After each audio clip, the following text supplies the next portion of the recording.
Tonight, the legendary Les Odell joins us again, and we're going to talk about some really interesting finds that he found. So it's time to get Uncanny.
Welcome, everyone, to episode 134. That's right, 134. We're getting up there in age. Yeah. Of This Uncanny Earth, the show for all the Mothman cult enthusiasts. So there you go. Tonight, we have a very, very special guest. This will be, I think, his, what is this, his third time if we count the El Costal? At least third, maybe fourth, because he was on one of the holiday ones, too. Oh, that's right. He was on one of the holiday ones. That's right. I think he was on not this. I don't know. It was either Christmas or Thanksgiving. He was on. But yeah, he's a legendary guest around these parts. So we'll be talking to him here in a second. But as always, and I really do think that this is Spider's favorite part of the show. I don't think he. I think he just wants you guys to pretend like it's not, but I think this is his favorite part of the show. Ladies and gentlemen, once again, it's time for Dad Jokes. You're all about that fake news, aren't you? It's time for Dad, Watch your back. Dad Jokes. I wouldn't want Dracula to come after me tonight. No, he will too. Go ahead and whatever stinker you got lined up. I can't wait to hear it.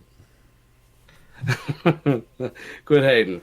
How do you tell the difference between Bigfoot and a Yeti?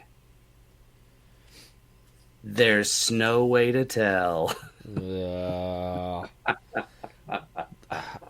wasn't like last week's. Last week's was both of last week's because we have two shows last week? Or no, Yeah, we had one. We had two the week before. Yeah, that's right. Last week was our Barbarian, But last Paranormal was Barbarian. bad. And Then the week before that was Chris George and on Friday, and then Robert Crow and Shane Moss on Thursday. By the way, shouts out to Shane. They have a Resident Evil fan film titled Siren Song that's on YouTube. Definitely worth a watch. It's about a half hour, about 28 minutes. But it was good. I liked it. It's got some real nice nods to the game and some real throwback stuff. So if you get a chance, it's on YouTube. You can watch it for free. It's a half hour long.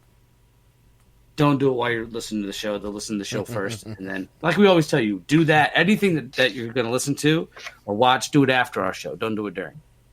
Okay, we don't. That's right. We don't want to have to send people after you. So we will.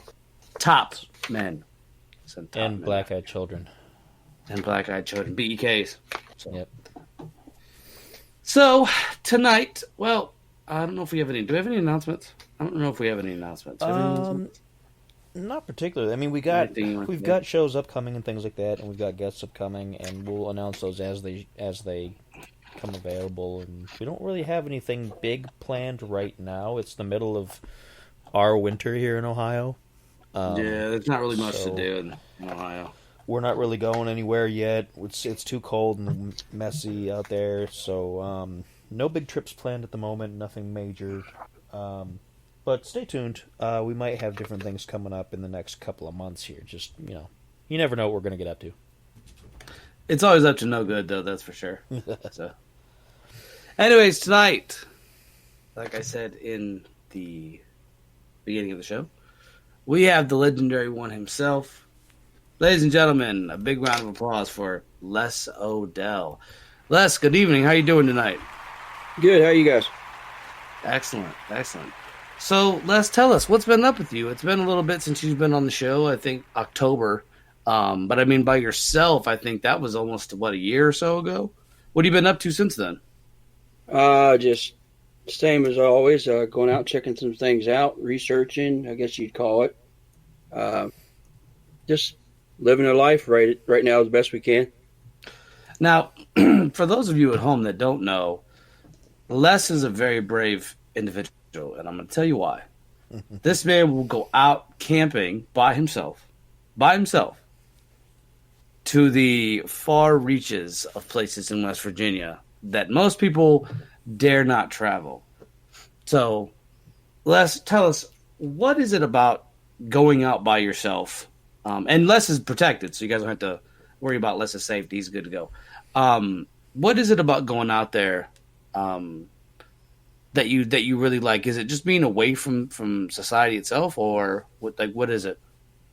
Yeah, for the most part, that's probably the best answer. I'm kind of a introvert or a recluse in a way. At times, I just like to get out and enjoy nature, and it's kind of peaceful. It's for me. Now, I feel like one of these days, when we want to come see you, we're going to have to hike like a couple mountains over, and you'll be living in this hut on top of a mountain giving out sage advice to people who actually make the climb up the mountain.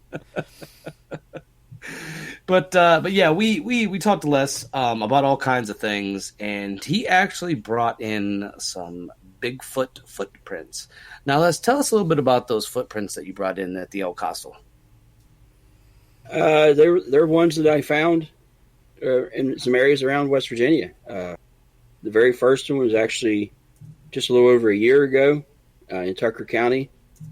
I went out and stayed overnight for a couple days and was out hiking around and actually come across, to me it looked like a print in the it was in a pine forest, so in the floor of the pine forest, they looked like a print. But it wasn't, fully detailed that you could tell because of the pine needles. But after I cast it, you could definitely see the different, or the toes and the heel and the actual shape of the foot. I found a couple others in the Spruce Knob area, which in an area called Osceola. It's part of the national forest, Monongahela National Forest. I found, and those there for me were probably the most interesting because there was actually two. And then when I went back later, actually a week later in the same area, there was some other things that were interesting that I found there. Then there's the one I found in Fayette County. It's actually on our friend, you've had him on the show, Billy Humphreys. Yes, sir. I found it on his property. So those are the major ones that I found. One was another one in Tucker County, but I believe it's an older one. It was actually in some moss, and you can see the foot shape, but it didn't really have any much detail to it. Now we actually got to look at them, and that would be our second viewing of Bigfoot footprints. Our first was, I believe, Amy Boo when we met her. Yep. And then seeing this, and it's, a lot of people. There's a lot of people that don't believe it, but I mean, we're seeing so much evidence to the contrary at this point. And me and my co-host having seen it, like these are giant. I don't know anybody with feet that it's look a like weird that, feeling seeing you know? something like that in person. I Yeah, mean, it you is. see like the documentaries on Yep. nowadays. You can watch them on Amazon and all that other kind of stuff, and you see all that, and you're like, oh wow, well that's pretty cool. But seeing it in person is a whole different level of just wow. Look at the size of these Yes. things. Look at the impression of these things. And anybody who's skeptical, it won't instantly make somebody into a believer, but it is something that will kind of, you'll want to reevaluate how you feel about these kind of things, because you have to give it some kind of credit for just what these things look like and how big they are. Because unless there's an entire basketball team out there in the woods just walking around barefoot all the time, you're not going to get shoes, like feet, anywhere No. near this size. I mean, I remember going to the thrift store and seeing huge, gigantic shoes from Same. people who'd played basketball, and they're like 3 times the size of my foot, so I know people have big feet out there. But, you know, again, they're not going to be out there in the woods just like tromping around like that. You're going to notice somebody Right. that big, so it definitely makes you a little bit more respectful about what folks like Les do going out there. Because if they're going out there and they're finding prints like this, whoever made the prints is probably out there somewhere too. Yeah, and the thing too, I think, to note is it's not like Les is going out in a field that's easily accessible. You know what I mean? He's not going out in some baseball field and finding these prints. Then you could say, okay, well maybe there's some goofballs running around and they've made plaster casts and they're trying to throw people off.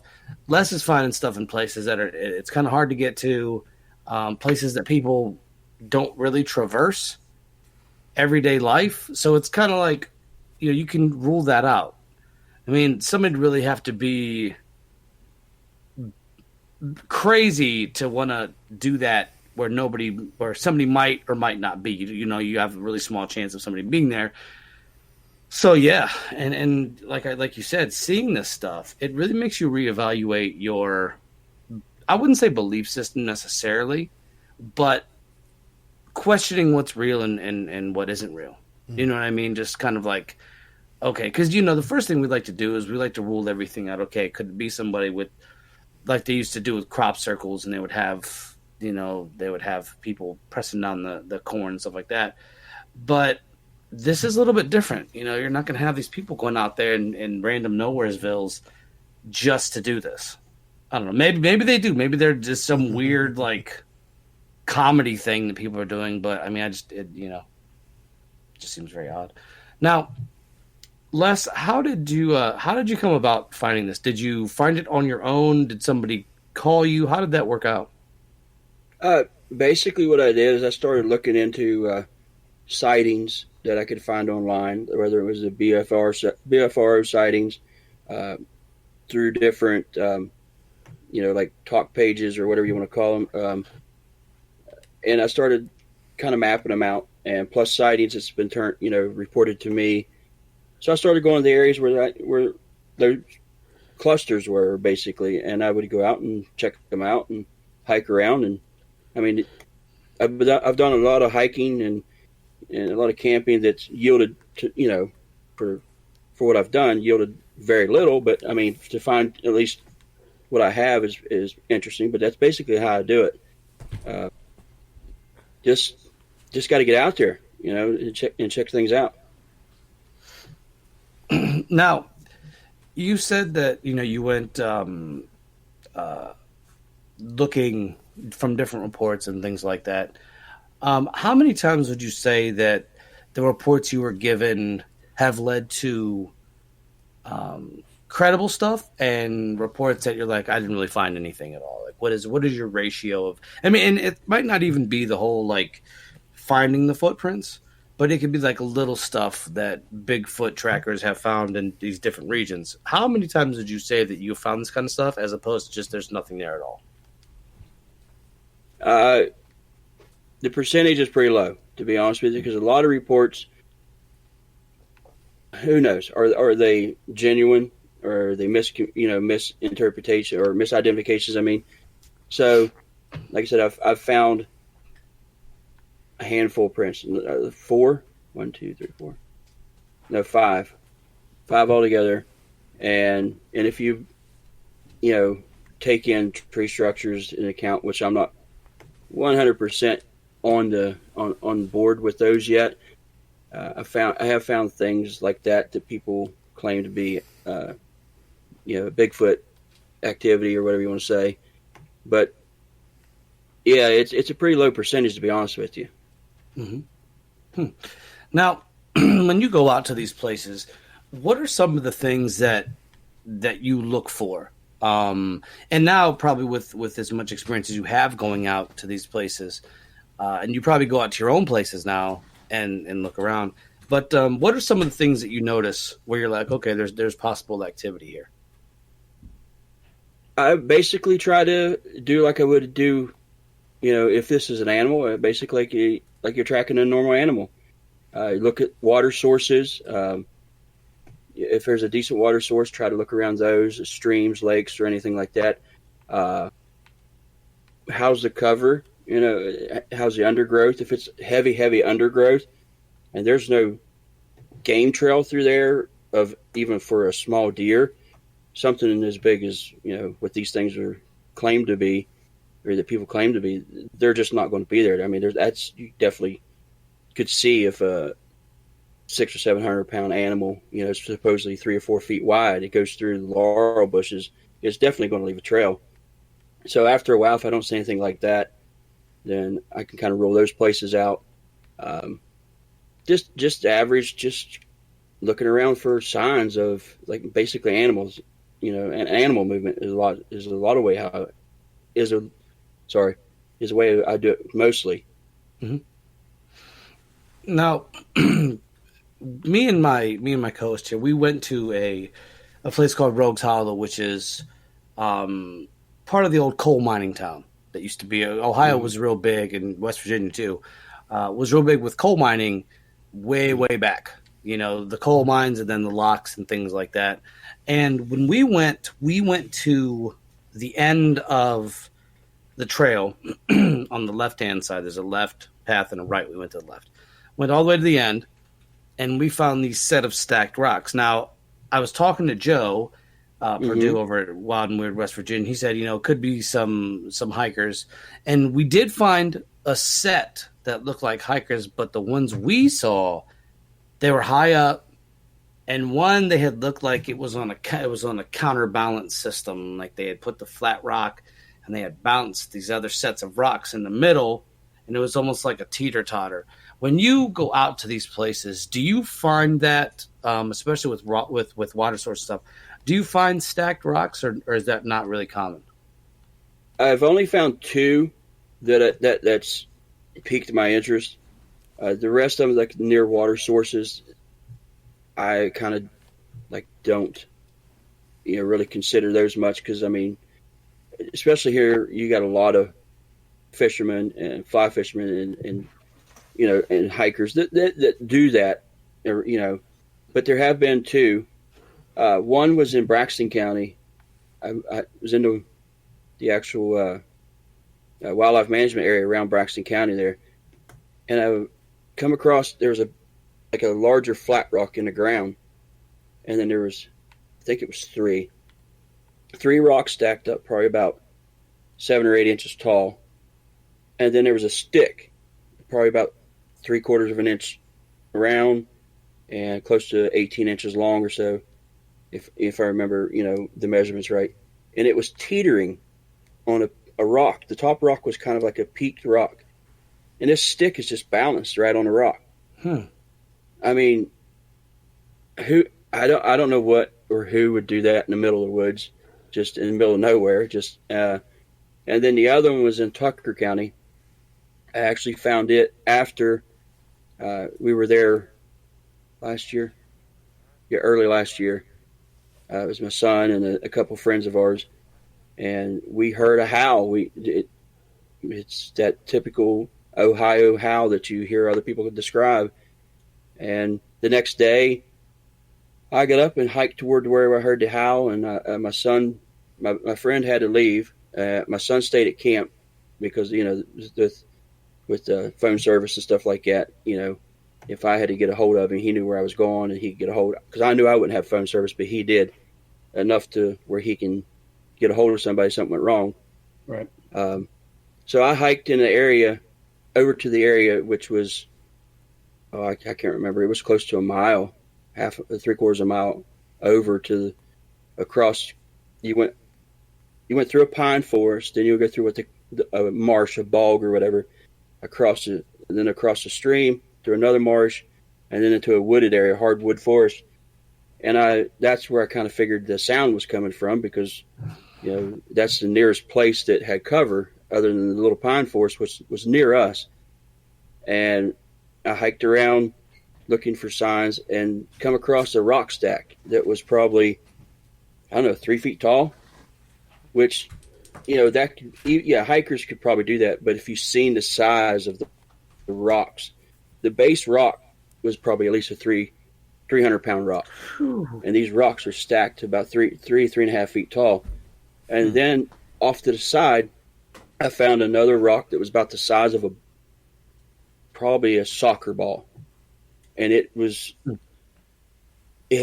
could tell it had been picked up and bashed on this other big rock. And parts of it was just smashed apart, and it was just laying there. You could tell it was recent too. I mean, because it's still, you could still take your finger, like, when you get to like the shards, just real fine dust shards, when rock smashed, it was still there. So yeah, those are the only two that I have felt that were compelling, to actually be noteworthy to save and document. So now, when we saw, I think it was the second time, because we've been there, we frequent this spot regularly because it's close to where I live, and it's just a nice little getaway. You can go there, and they have a nice little stream and things like that. But we felt something watching us. Mm-hmm. Like it was, and it wasn't like a human feeling. When somebody's watching you, like, okay, somebody's a person. This didn't feel like that. And it didn't feel menacing, but it felt like, be careful what you're doing right now. It felt like that. Like, right. I'm watching what you're doing, but at the same time, I'm not going to come out and get you. Just don't mess with anything and you'll be okay. Mm-hmm. And we had walked the second time, I believe, we had walked down the path going the opposite direction. And this probably wasn't a correlation, but I just found it to be kind of odd. We found an altar set up. Somebody had been practicing witchcraft, not the diabolical blood everywhere animal sacrifice kind. It was white and pink candles. Yeah, looked like they'd burned some rope. Yeah, it seemed very much like a Wiccan kind of thing to me. Yeah, like a really kind of natural kind of thing. Nothing really out of the ordinary. And I looked around pretty deep because that's kind of my area. That's kind of the stuff that I look for. And it looked like they'd burned some knotted cord and some kind of paper, which probably had some messages on it. It almost seemed like it was like a romantic kind of ceremony of some kind, not necessarily like people getting married, but just maybe a couple people out there doing some vows or something like that. So it was a pretty interesting find compared to the other stuff that we saw. I don't think it was related, but it was definitely something interesting. And the area itself is very, I don't want to say active, because we've never seen anything outside the stacked rocks and the ritual thing and that could have been like I talked to Joe and like he told me, it could have been hikers, which is that's a possibility. But it has so much history to it, and there's it's an old mill house sits on the property, and it's lived in by one of the police officers that used to patrol the area back when I was young, and he seemed to be grudging to talk about anything, and that's nothing against him. He just seemed like he probably had dealt with like a lot of trespassers coming onto the property, because at the time they had shut it down for a while, and then it opened up to the public again. Anybody can go, and so it was just a lot of interesting things have happened at this area. They have a ghost horse that supposedly got decapitated coming down the hill too fast, hit a branch, took his head off. A carriage crashed. You have one of the Crybaby Bridge tales is there. So you have a lot of history. You have a lot of paranormal there. Plus, it runs parallel to the locks, which were real big in Ohio to move shipping stuff through and get it to Lake Erie and Lake Erie down into the southern states. So there's a lot of history behind it. And being there at that point when we felt that sort of presence, I don't know. It was very weird. It was a very weird feeling, Les. I'd necessarily say I liked it, and I don't necessarily say I disliked it. I was just like, yeah, it's crazy. Yeah, definitely different. Have you ever felt like you've had something watching you when you've been on these trips? Once. Where I found the two prints last year, and I went back. The reason I went back was because when I found the prints, I was actually hiking along a stream, and I could hear something off my left on the other side of the stream that almost sounded like to me like it's kind of whispering. But with the stream running, I was thinking, oh, it's just my ears playing tricks with me. It's just the babble of the stream. So I ignored it, and I hiked a ways back, and then decided to come back down around a little further away from the stream. I didn't want to get too far because that's how I was staying, on track, was to stay near the stream so I knew where it went and knew where I would be.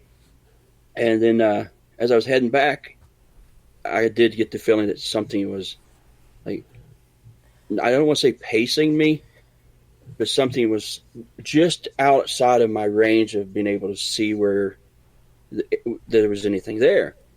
And then I heard something go through the woods, like kind of moved off quick. I don't know if it was a deer. I don't know if it was a bear or something like that.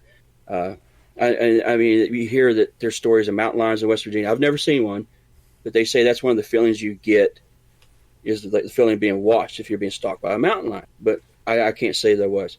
However, when I got back out, that's when I found the tracks on down.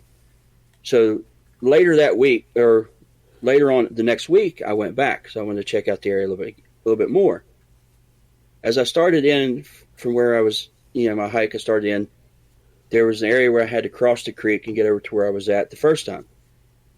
The area where I had crossed the creek, something or someone, I don't want to say it's Bigfoot, I have no idea, but for some reason there was like not whole trees, but just like long, slender trees that were dead at one, that had died. There was no leaves or anything, no other branches, but they were set in between two live trees in an X. They crossed in between those trees. That was the area where I was crossing the creek to get over to where I had something, whatever, follow me or whatever I was hearing. And that for me was like one of the creepiest things to come across. That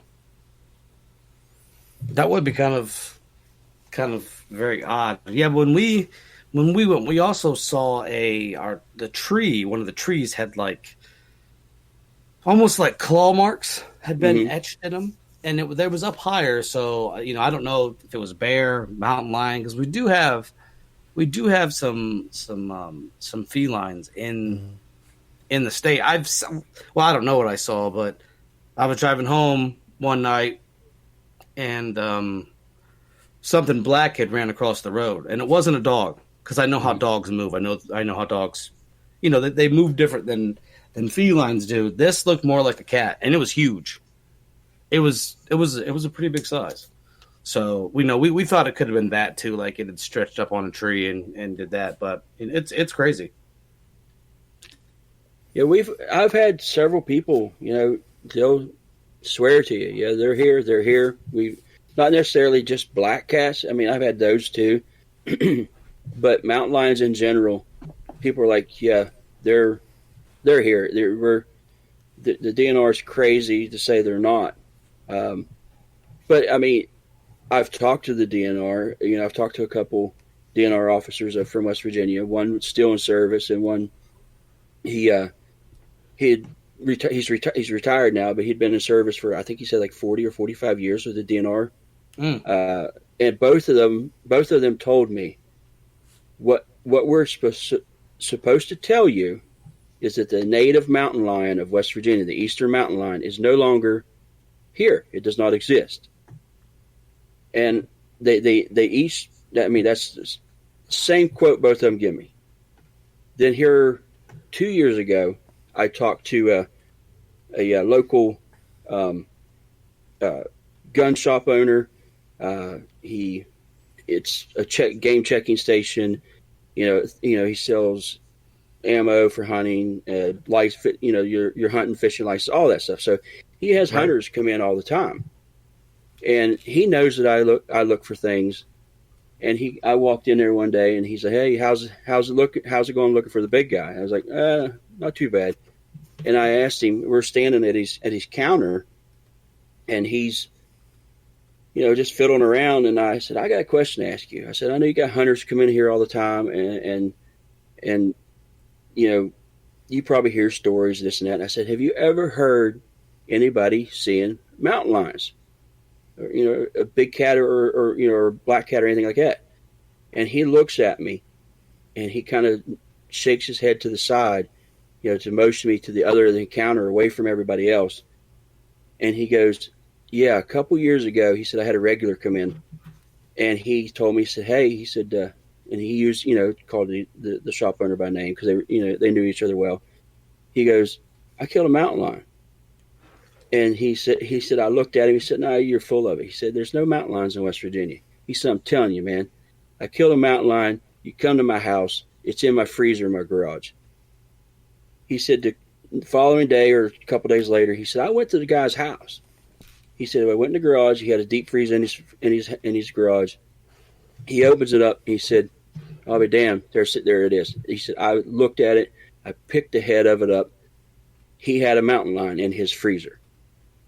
And I said, "Okay." I said, "Then what happened?" He said, "I left." He said a couple weeks later, he said, "I went fishing down south." He said, "My brother-in-law was actually a DNR officer for around the Pocahontas County area." He said, "We're sitting around trout fishing around a little stream or lake. I don't remember which one he told me." He goes, "Hey," he said, "I had a customer come in a couple weeks ago and said he killed a mountain lion." And he said he didn't expect his brother-in-law. Said, "Yeah, I don't doubt it." And he didn't. He's like, "No," he said, "I'm serious, man." He said, "Oh, I believe you. I don't doubt it." And he said, "I thought they didn't exist." And his brother-in-law told him the same thing. We're told to tell people that the eastern mountain lion does not exist in West Virginia. And then he said something and made this a guy that sells license, a guy that checks in all kind of game, made him just like, he said his jaw just dropped. His brother-in-law looks at him and says, "The only way to tell if it's a native is it would have to have a DNA test. But the ones that have been released," that's how he put it, "the ones that have been released have been inoculated and have a tattooed number in their upper lip." So he basically admitted that there's been mountain lions released in West Virginia. I mean, that's hearsay, from that fellow, but I mean, if that's true, so yeah. No, I don't. Yeah. I don't really doubt that at all, because I mean, a big predator like a big cat or like wolves, anything like that will roam pretty far, and I know for a fact because when I was in Pennsylvania years and years and years ago when I was a lot younger, I was actually living right across the border in Ohio at the time, but my folks they live in Pennsylvania right now, and I was pretty close to the border, so I'd go back and forth pretty often. But the Game Commission was trying to, I don't remember what the reasoning was. It was either a replenishment or what it was, or maybe they were trying to cull deer or something like that. But they had released a bunch of big cats that were supposed to be like mountain lions in some of the mountainous areas at the very, very north end of northwest Pennsylvania. But they'd ranged farther south. Like, they weren't supposed to wander too far from where they were, but of course they did, because they'll do what they want. They're wild animals.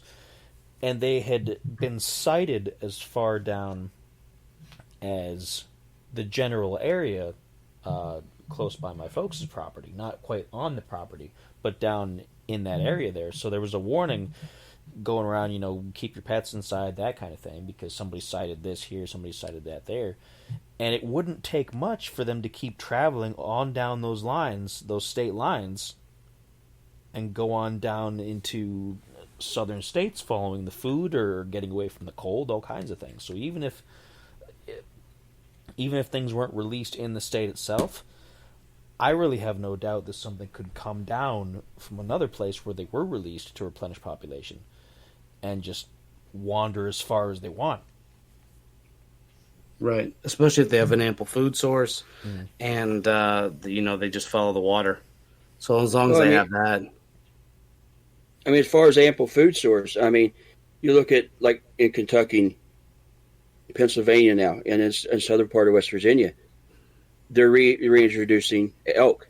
Right here, just north of West Virginia, in around the Uniontown, or not Uniontown, but Uniontown, Washington area, or Uniontown in Connellsville area. There's an actual elk farm. They've released them in Kentucky or southern West Virginia over the past couple of years. They're roaming free, and so if they're releasing elk, some people say, why wouldn't they release mountain lions, since the mountain lion is a natural predator of the elk? It'll help control the population. Right. I mean, I don't know. I mean, that's a conspiracy theory, but right. But even they'll say there's no documented cases. No real documented cases. Yeah, there is. In West Virginia in the 1970s, in Pocahontas counties, there was 2 mountain lions caught and trapped. One, I believe it was killed. The other, they relocated to maybe the game farm or something. But there's actual newspaper clippings of I forget the guy's name. He's a police officer. Actually holding, having one of them where it was either the dead one or they tranquilized it or something. But it's pictures in the paper from the 1970s. So if there was 2, even if they were, wild or, escaped, which they said that's what those 2 were, how come it couldn't happen again? Right here in West Virginia, in the hills of West Virginia, or hills of Preston County, there's a small zoo that has several big cats of all kinds, tigers, lions. I think they got leopards. How do you know something can't get away from something like that? Or even if an unscrupulous private owner has something and just lets it loose. I mean, it's happened with here in the past few years, here in West Virginia, Pennsylvania, probably Ohio as well, where different types of alligators or crocodile or caiman and stuff like that have been released in the rivers. Why not big cats? Why can't people? Why is it not possible that big people have done that with cats or any other animals? Mm-hmm. Right. And like you said, that's a real serious thing, because we've had that in Ohio where somebody will have an exotic pet. They'll have a tiger, they'll have a cheetah. They'll just have something so off the wall that you're like, you shouldn't be allowed to own that. If that gets loose, and then what happens is it does get loose, or it mauls them. Or in one case, a monkey tore a woman's face off, and these are primate. These are creatures still. They're still wild. They're not your dogs and cats. They're wild animals. They're beasts, and people have them. They'll have lions, and then they get out, and then like you said, they have these nefarious folks that have this, and then they end up getting out. And then what happens after that gets out? You know what I mean? And there's been instances of all kinds of attacks that have you're like, well, there can't be that in this state. Well, the attack matches an attack by a similar animal out where they're more, where there's more of them there, where they're more populated. So yeah, there are there. And I think it's also, you can't map. It's hard enough to map the terrain in Ohio, but West Virginia wouldn't be a nightmare. You can't map all that. You can't map all the caves that are there, the cave systems that are there. So to me, there definitely has to be something. The mountain lion does exist there and here. Definitely here. Because much like West Virginia, we do have those places.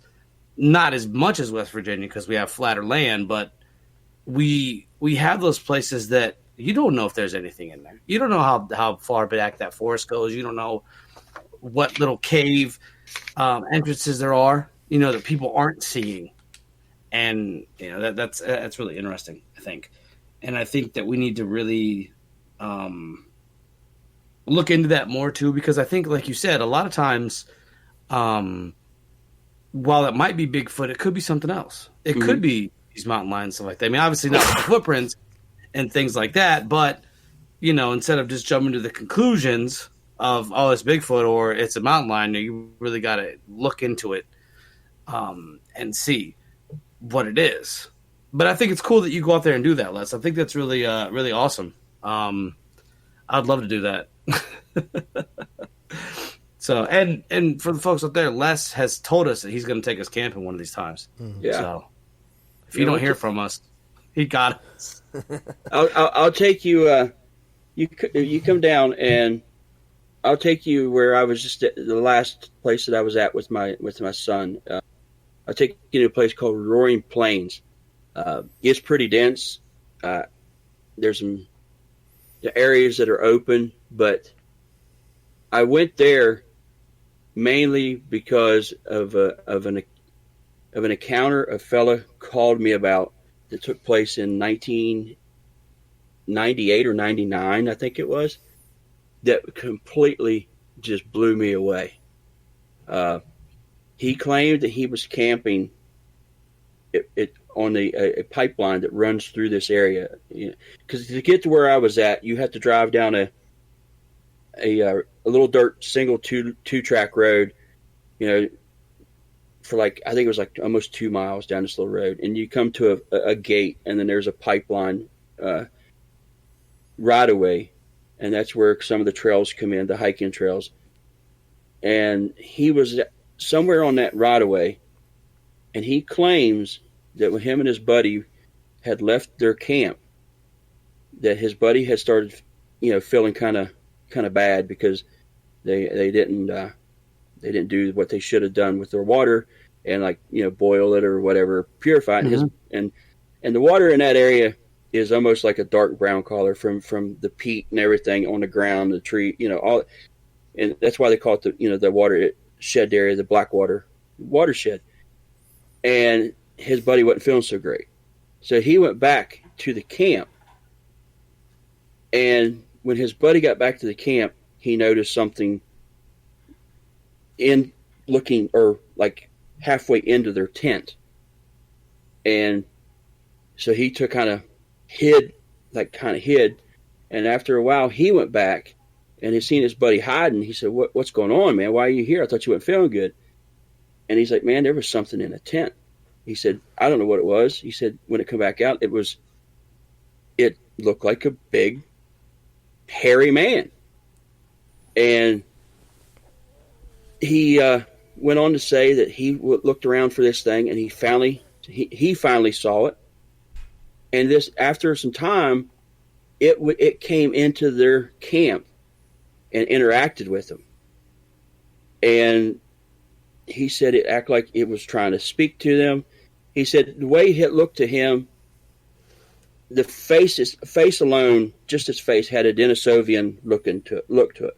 The rest of it was like a large basketball player looking, very, very stout, not extremely huge, but muscular. And he said it acted like it, would speak to, like it would mimic what they were saying. And he said after a while, they were still at the camp. They didn't want to leave. They didn't leave. He didn't want to leave. He said, we didn't feel threatened.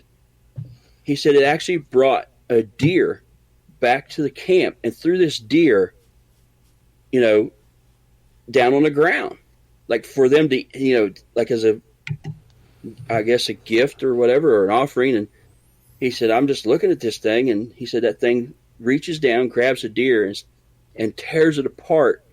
He said, you know what it's like to see what we think doesn't exist. He said this thing looked like more like a man than anything. But he said bite into raw deer and just rip it apart, sit there and eat and smile at you as it eating it. So I'm like, well, I got to go check this out. So that's where I took my 15-year-old son. We went. I think it was I forget when it was. It was November or somewhere in there. We went and checked it out and stayed overnight, and everybody thought I was crazy because I'm actually sleeping out in a hammock where this supposedly happened. That's really interesting, and you have that in a couple cases where these Denisovian looking creatures will interact with people, and it's like you said, it's not them having a full blown conversation. It's just a lot of them trying to figure out what you are. You're trying to figure out what they are, and you'll have a lot of that. And you also have on the other side, you have a lot of like. I know Moorhead and his team, they were out camping back in the 70s, and they had built this log shelter. Right. And he said they were doing the samurai chirping, I think they call it. The chatter, yeah. Yeah, the chatter. And making noises and, doing this and that. Then there's another, and I'm trying to remember, I know we saw this on the trail of Bigfoot, I believe, when me and my co-host went to the Canton Palace Theater. A woman in a cabin, they had been throwing rocks at the cabin. So it's very weird. You have a lot of cases where they're either really friendly or violent. Yeah. And there's not a lot of in between. And a lot of time with the violent, it seems like you've encroached on their territory. Right. And or something else. Yeah. Or you've threatened them in some way, like the Ape Canyon incident, a guy actually, one of the gentlemen that was at the cabin supposedly shot at, but I guess eventually did shoot. It fell over like a cliff. And that's when, the story says that all these other ones come in and like attack the cabin, throwing rocks and pound on the walls. And most of those stories start, with us, man or human or whatever you want to call us, basically encroaching on them, and somehow threatening them in a way, other than that, it seems like they just want to walk away or avoid anything to do with us at all. Right. It's like they want to be left alone for a reason. And what Bigfoot reminds me of, in my opinion, is the old world. And by old world, I mean either A, pre-industrialization, before they started pumping the chemicals in the air and things like that, or B, pre-flood. Mm-hmm. And in the case of the latter, that's a whole nother animal, because then you're dealing with some different issues and topics that come up, and there's some idea of Nephilim involvement. I'm not going to jump too far into that, though, on the show. We've done that before. But that's what they seem like. They seem like part of an old world that doesn't exist. Well, to them it exists because they still live in that part of the world. But to us, it doesn't. Like, not one person has experienced the old world, because obviously, unless we're thousands upon thousands of years old, we didn't live pre-flood. And B, unless we're hundreds and hundreds of years old, we didn't live pre-industrialization. So it seems to me like these creatures are still carrying on sort of that old world lifestyle. And when they meet us, it's either A, they don't want to be around us and they just want to kind of keep us at a distance and watch us to see if we're going to come into their territory. Or B, they get curious like we get curious. And they're like, well, let's, like you said, let's bring them a deer and see what happens as it's eating. And I got to be honest, Les, that would freak me out. If this thing just starts eating raw deer. Right. That's because raw meat, to us, it's disease. Like you don't eat raw meat. But whatever these things are, obviously they can eat it without it destroying their bodies like it would destroy ours. They don't get the same diseases. They don't get the same infections. if one of us would go out and just start ripping deer meat out and eating it raw, somebody's getting sick. Somebody's might die even. But these creatures don't seem to have that problem. So it's almost like they're a mix of, like, I don't know, almost like you would have like a predator that can do the same thing, like wolves and things like that. But then it's crossed with a human that has the same instincts, and they're insanely strong. Mm-hmm.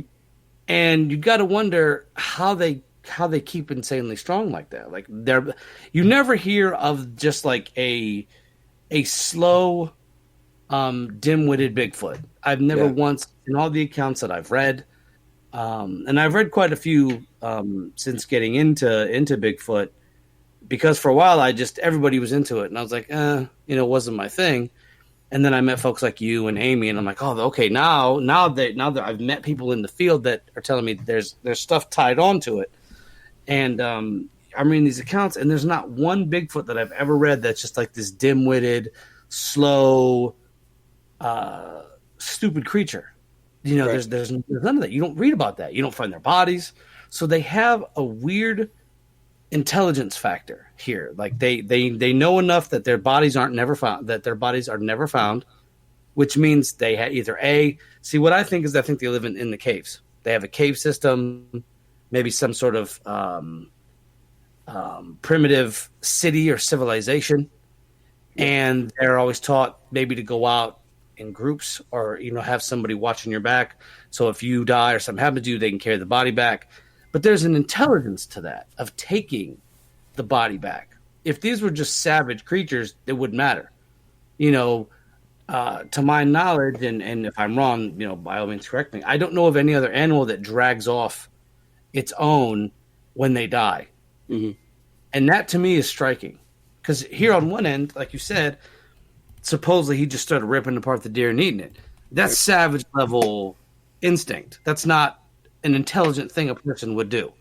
Mm-hmm. But then on the flip side of that, you have these, they have been able to stay out of our reach since time immemorial. We can't pinpoint an exact time when these creatures were supposedly sighted. Yeah, you have an early sighting, but what about the sighting before that? And you have Native Americans that supposedly had them go to war with them against the Europeans when they came over, and there's a bunch of different tales, and not even just in the United States alone. You've got tales of the Yeti, you've got tales of all these humanoid creatures, and it's all over the world. And like I've said with giants, once you have something that sort of transcends a civilization, you hear about the abominable snowman in different parts of Asia, but then here you hear Bigfoot, and they're basically the same thing. And I'm sure some noted Bigfoot individuals like, they're not even close to the same, yada yada. That's okay. You can write me a strongly worded email. But in terms of being like a tall, hairy humanoid, there's so many reports that at some point, much like giants, you have to really sit down and say, okay, maybe this is a possible thing. Maybe that these creatures do exist. Where they come from, we don't know. There's been some conflicting rumors. Some say aliens. Some say pre-flood. Some say they've always been here. So there's so much to this. And once you really crack open the Bigfoot egg, so to speak, all this information comes out, and then you have to just sift through it. And it's not like you find recorded writings that they've put out. And that's another thing. They have a language to each other, but they don't have it to us. So do they have a writing system? Because is their writing system something we just can't see? There's so many different factors. Apologies for going on that tangent, but I just wanted to get that out there. That's all right. You mentioned the cave system stuff. I mean, I've been looking into that kind of here recently, and I can see where some people think that that's a possibility. But there's a few things that kind of has a negative, I just don't know how it could be possible. And, like Mammoth Cave has like 400 miles worth of, underground system. But then you you have to look if something spends that much time underground, in total darkness. I think it's like within a few days, if you step back into the light, the sun basically burns your retinas out. It's not very long. So that's kind of a strike on it right there. Two, you also have, in areas that's not been ventilated or has no natural ventilation, you have, what they call black damp, which is, a poisonous gas. That, if they live in that kind of stuff, wait a minute, Mason. Sorry, my little boy's right here. That's okay. They would have to adapt somehow to that. They would have to be able to breathe, different things than the normal oxygen that we breathe. It's just hard for me to think that they live like that underground unless it's something, like the Journey to the Center of the Earth type of thing, where there's a whole different atmosphere under us. Like here in West Virginia, I think there's 5,000. Not all of them are huge, but like 5,000 different caves. But only like a handful, basically not a handful, but just a drop of that 5,000, maybe 1,000 of them are 33 feet or deeper. So look at the percentage that's very large, like the Oregon Caves system in Greenbrier County. That's the largest one in the state of West Virginia. There have been stories of a creature that lives in that system, and also that's the system that we found what they call our natural state fossil, which is the giant sloth. That's West Virginia state fossil is a giant sloth called Jeffersonian megalonyx. And for something like that to live underground all the time, just doesn't. I don't know how it's extremely possible. Now, for something to go into small dwellings where it's not deep and like take shelter in valleys and stuff and hide, that's different.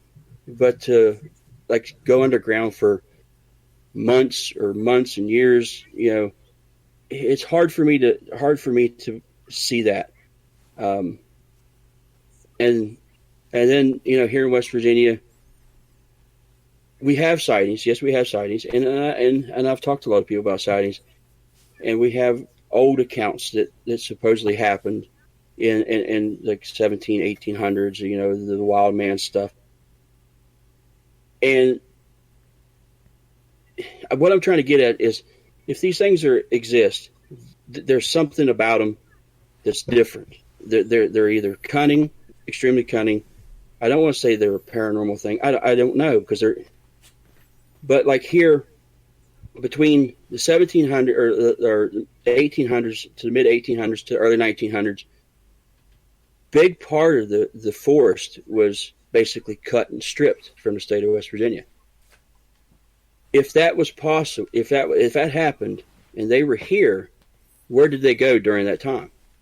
I mean, before that, I can understand, because the explorers actually called West Virginia, part of the Appalachian Forest, the Big Shade. They said you could walk from a certain point on one mouth of a river to another and never step into the sun, because we had the giant chestnuts, we had black oak, but the large black walnut trees, and they just called, it was so shaded, and so now I can understand that time. But where did they go if they were here in large numbers when the timbering started? And when settlement started, which actually the settlements in West Virginia took more timber than the timber barons did between 1850 and 1920.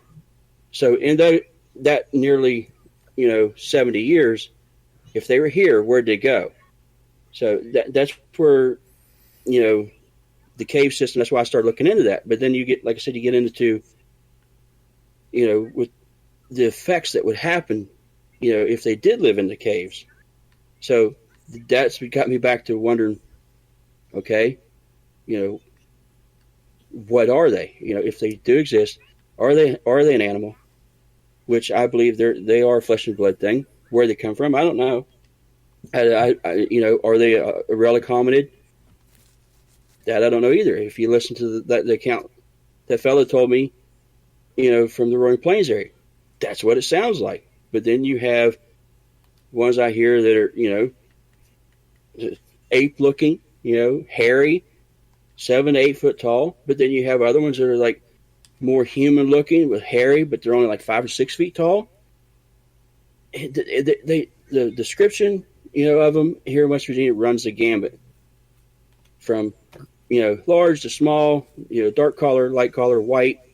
I've had one that was recent here where it was reported to me recently about one that was white collared and it had glassy blue eyes. So why are they so different, all across the United States or even in one area? And your cave analysis is very interesting. Those two things I didn't know.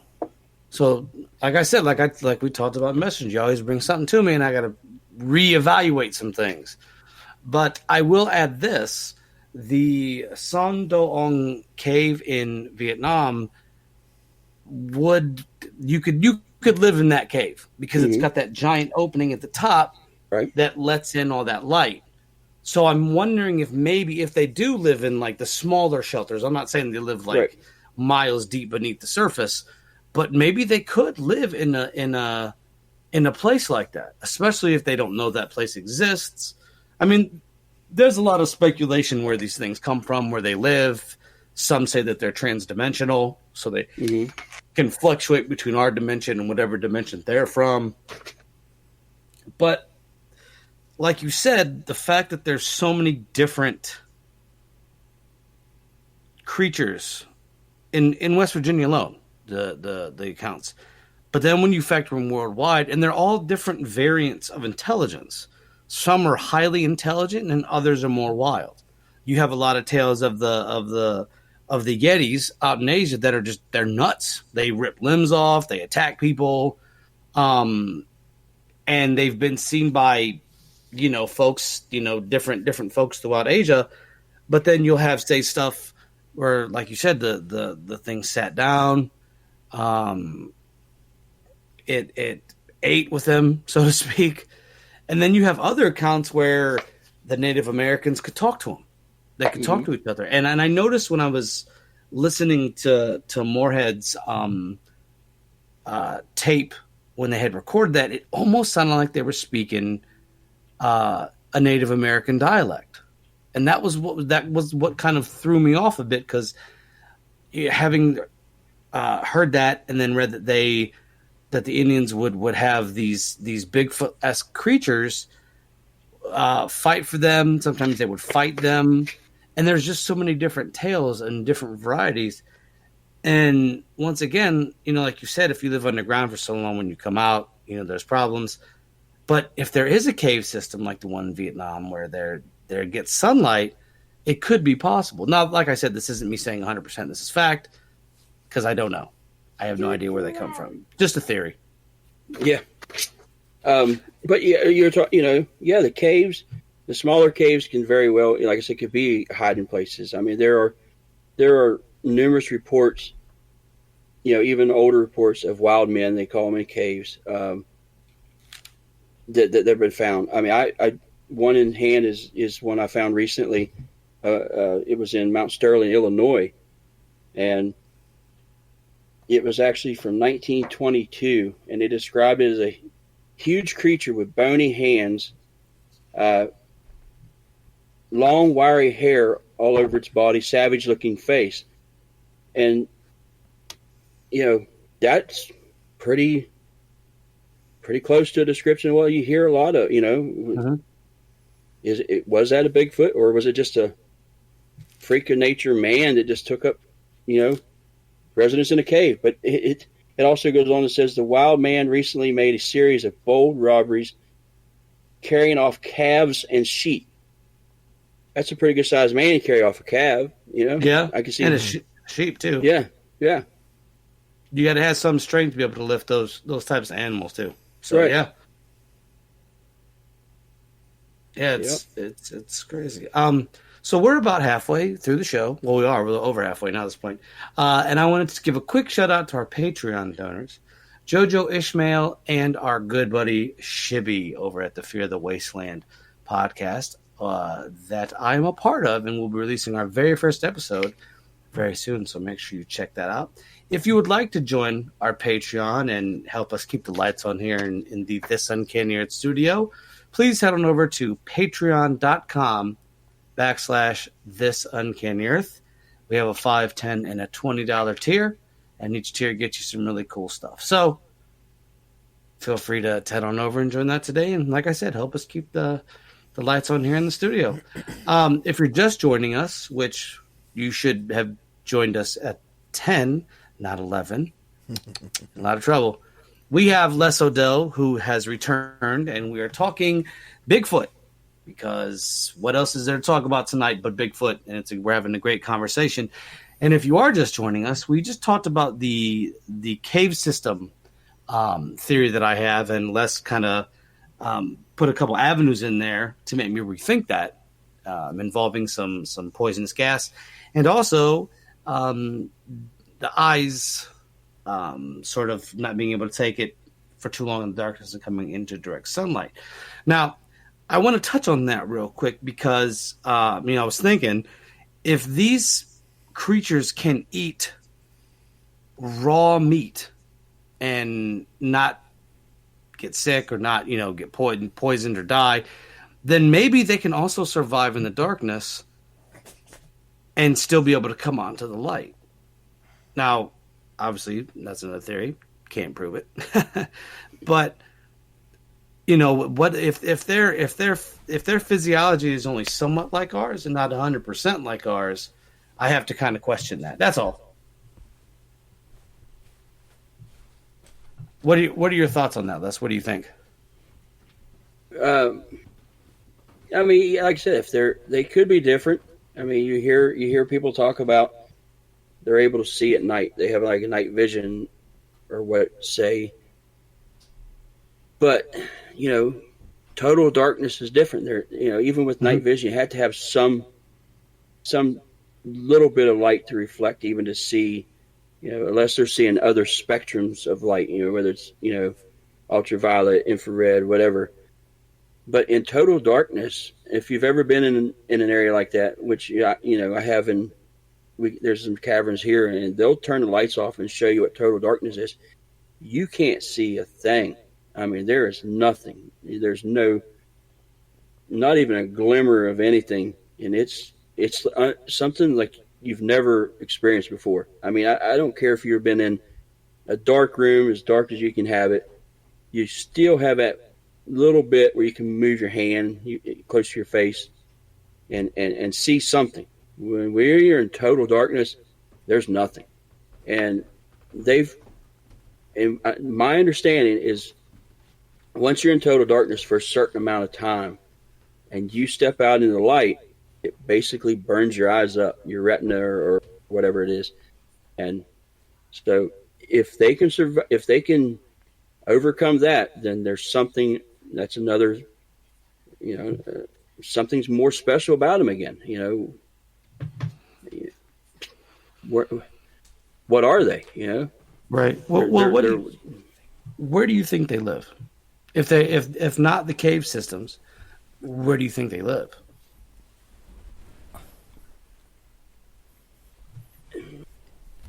I'm going to say they just, I don't think there's the numbers that some people think there are.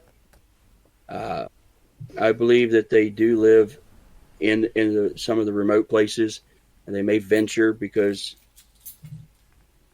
because of different, food, water. I don't know if they necessarily migrate. They may. Some people believe they do, but they have to live in some of the remote areas. And if you follow like what some others believe, that the ones that are seen most of the time, not all the time, maybe like a rogue or an adolescent of some sort going off But there have been accounts where there's been a number, like usually like 2 or 3 together. But if they do live in a cave system, I don't really think it's like a deep cave system. I think they may use, if they do, maybe use like some remote, smaller caves. Basically like ancient man did, or like things like that. Just lived in the cave. It's not. It's just. I mean, it's just hard to say. It's just hard to say. It's right. You know what I mean? Right. It is. And I think that's also the fun part about having these kinds of conversations, because you can sort of take it to some different places. And I think you might be right about that too, in a way. It's hard not to think of them as having their own civilization, which they very well might. But it could be more of like a nomadic tribe thing too. Maybe they come and go. Another theory that some folks have put out there is they have natural camouflage, so that you can't see them unless you're right up on them. Because I've had folks, and I forget who it was. Oh, who did we? Oh, Chris George. The park ranger we had on 2 weeks ago. He discussed seeing one of the predator type creatures. And now, Are they a Bigfoot too? Because if they're a Bigfoot too, then that's a whole different avenue. Because now you have something that can self camouflage, and if that's the case, then they wouldn't have to. They could live anywhere they wanted. You wouldn't have to worry about. They could live, basically next door if they wanted to. You'll never see them. Yeah, I mean, there's been several accounts that I've heard in different states. Majority of the ones I've heard that seems to happen. I don't know why, but it seems like the not Mid East, but the eastern, the middle states, Illinois, Indiana, stuff like that. I'm curious of why that happens there. Is it the terrain there? Because I mean, it's flat. Forests are kind of sparse and spread out, and at least in the what I've seen is when I used to drive truck, kind of spread out. Is that something they've adapted to stay hidden in those areas? Is that another thing, just to add to the weird lineup or aspects and features that they have? I don't know. Or is it something completely different? I mean, is those sightings of, I've heard them called Glimmer Man or whatever they're called. Is it just something completely different? I mean, is it a Bigfoot or just some other odd thing? Yeah, they might not even be Bigfoot related at all. Yeah, it might be something else. But now that you really kind of break it down. But then you see, my thing is this too. Like you said, the numbers are probably not there. I have to agree with you on that. But then you have, like you said, the cases of Ape Canyon where you have the attack by all these Bigfoot-esque creatures. They got to come from somewhere. Yeah. And I would think that if you had 10, 15 creatures, they would be more noticeable, obviously, than like 3 or 4. Right. So you have to wonder where the 10, 15 creatures come from. But you also have to look at the terrain and the area that they're in. I mean, where that happened, is massive. The wilderness area is massive compared to, right here or in West Virginia or in Ohio, Pennsylvania. That area is just so much more, there could be more and not seen. If you have 10 or 15 in the Monongahela National Forest here in West Virginia, in a group, definitely somebody's going to see them. I mean, it's just not going to. They're not going to be able to hide. I mean, even though the national forest is nearly 1 million acres, and again, we go back to the cave system. A big part of the cave system, or the smaller caves, caverns, and stuff like that, if you look at it, is in the national forest area. So there they have. I guess they could hide there again with it, but I just, like I said, the numbers I don't think are as big as what some people think they are. I mean, and I don't think that the creature itself in certain areas are as big as what people think they are. I mean, for something to be, what I've collected, from accounts, 5 to 7 to 8 feet, yeah, that's possible. But when you get somebody that's telling you they're seeing something that's, 10, 12, 15 feet, come on. Well, that's kind of like...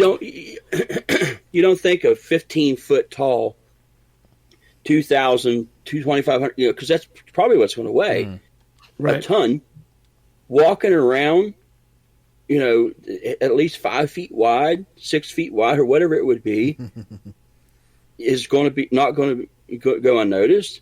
And some of these people that claim they're finding tracks that are 22, 24, I've even seen as big as 30 some inches. Man, I don't even want to, 30-inch track. Even if that track's 30 inches, if you look at the cast that some of these people's made of a track that's like 20 some inches, you're only looking, most of these casts are only like an inch and a half thick. Are you going to tell me that something that has a 20 some inch foot, 1,000 pound is only going to sink into some of the ground, and especially soft substrate, only an inch to inch and a half? No, come on. There's no way. It's going to go a lot further. It's going to go a lot deeper. So I just don't feel that some of that's even on the up and up. Well, it's like the fish story kind of stuff, basically. I mean, people will have a sighting, and then in the moment, they'll see something. And then after that, when they're trying to recollect everything, it's difficult not to exaggerate what you saw and make it like so much bigger and larger than life. It's like I said, the fish story thing where people are like, oh yeah, I almost caught a fish. It was this big. Oh man, I almost saw a Bigfoot. It was this tall. It was, and it's a natural thing almost. And you don't want to say, well, I don't think you saw it that big, because then they're really defensive about it. But there's, again, putting it into real life terms, for something that has to eat a certain amount of food to maintain a certain amount of size, to maintain a certain amount of energy. And these things, like we talked about earlier, you don't hear about them being sickly or thin or malnourished. So obviously they're getting nutrition somewhere. Mm-hmm. And the amount of nutrition is important. If they're getting so much nutrition to support something that size, why aren't you finding such a lack of diversity in the wildlife in an area like that? You don't generally find like an area's been overly predated. Like, right. It's not like when they send wolves in to cull a herd and they overestimate how much they have to do, and the wolves kind of devastate things, and then they have to cut back and forth. It's a natural creature of a certain size has to eat a certain amount, and you're going to find evidence of that in the other animal population, and generally you don't.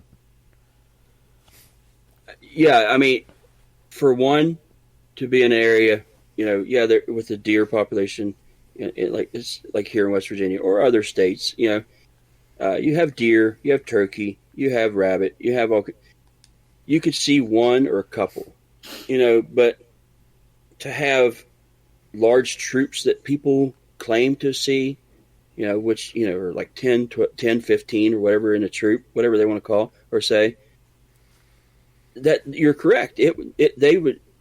Something like that would devastate not only the animal life, the plant life, it would just devastate it in that area. And you should be able to find that if those numbers are there. But a handful spread out, maybe they do migrate. I don't know if they migrate far. It just depends, who you listen to. Some people believe that they migrate all up and down the Appalachian Trail. They come down a certain part of the year and they go back up a certain part of the year. Again, if there was a large number of them, how come we can't find them? I know I go out and do this, and I look for I found tracks, and but there's still so many questions that I have. Where a friend of mine, and one of his famous questions is, where do they come from and where do they go? Yep. And every time when I'm out, I've come across something, that question just comes up. The same question every time, and it's hard. It's hard to answer it. It's just if they're there, like I said, I don't think the numbers are as big as what is believed. Are they across the United States? I mean, there's sightings across the United States. There's sightings all in Canada. There's sightings pretty much in every continent across the world. I think the only state in the United States that hasn't had a sighting is Hawaii. I mean, something's there. I mean, even if it is an interdimensional thing, if it is an alien thing, why is it pick and chose to just be on land, or land bound, and not on an island in the middle of the ocean? If it's an animal, and if it's an alien, how come they haven't visited Hawaii or something like that? Or if it's so much that I, even looking into it, I don't understand, and I don't claim to understand, and I don't know how some people can say, yeah, I know what this is. I know how they, this is what they do. This is what they do. How can you? How can you tell me this is what they do? Mm-hmm. I mean, people call you, some people are researchers in certain things. I have in no way feel that I'm a researcher at all. I go out, look into places where people tell me about it. I collect stories from people. For me to be a researcher, I need something to research. I haven't seen one. I can't take you and show you one. I can't sit and observe one. The only thing I can research is the after effects of wherever they've supposedly been, whether it's footprints, whether it's, tree structures. And yeah, I've heard the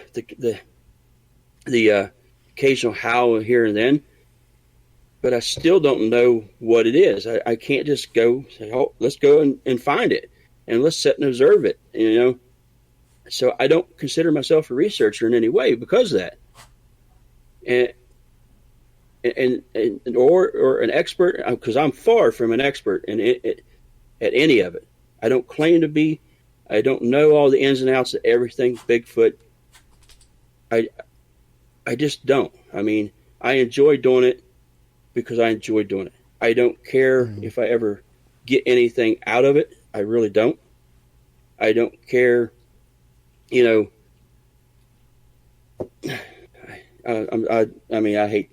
I'm going on some rant here, but no, you're fine. Somebody asked me one time, what's the best thing? Actually, I'll tell you who it was. It was actually Joe Perdue. He said, what's the best thing? What's the most you enjoy from West Virginia, Crypts and Strange Encounters? And I told him, it's talking to the people that's had their encounters, giving them a place to come to talk to somebody that's not going to say you're an absolute nut. Mm-hmm.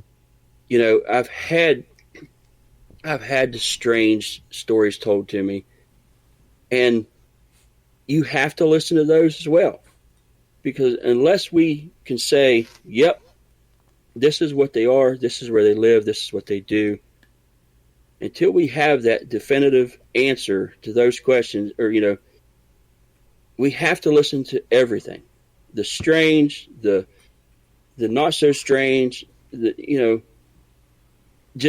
case in point. I had one, I think I told you guys when I was at Elk, I had a report come in to me about a guy. He told me, he's like, I'm a delivery driver. I was driving, on my delivery route. I was going down a straight stretch of road. He said, I seen something in the middle of the road about 100 yards ahead of me. He said, it was standing in the road. He said it looked like a large, hairy ape. He said, that's the only thing I can, describe it as. He said, I moved as I went a little closer with the truck. He said, it probably close to, as close to 75 yards. It stopped in the road, and his headlights were on it. He said, I could clearly see what it was. He said, I've never seen anything like it in my life. He said, it turned, took like 2 or 3 steps back toward his direction. And he said, it almost looked like it was shrinking. But as it did, it kind of went forward, like it was going to go on all fours. And said, next thing I know, it's a buck. It's a large buck deer, and just runs off the road into the woods. So what is that? That's just something completely out of the realm of anything we know. As far as we know, scientifically, for something to shift like that, we hear about the shape shifting stuff, but is that, how's that possible? That opens up a whole different type of, a whole another can of worms of these things can manipulate their DNA structure or whatever, their physiology, everything. If that's the case, if these stories are true. So again, I'll go back.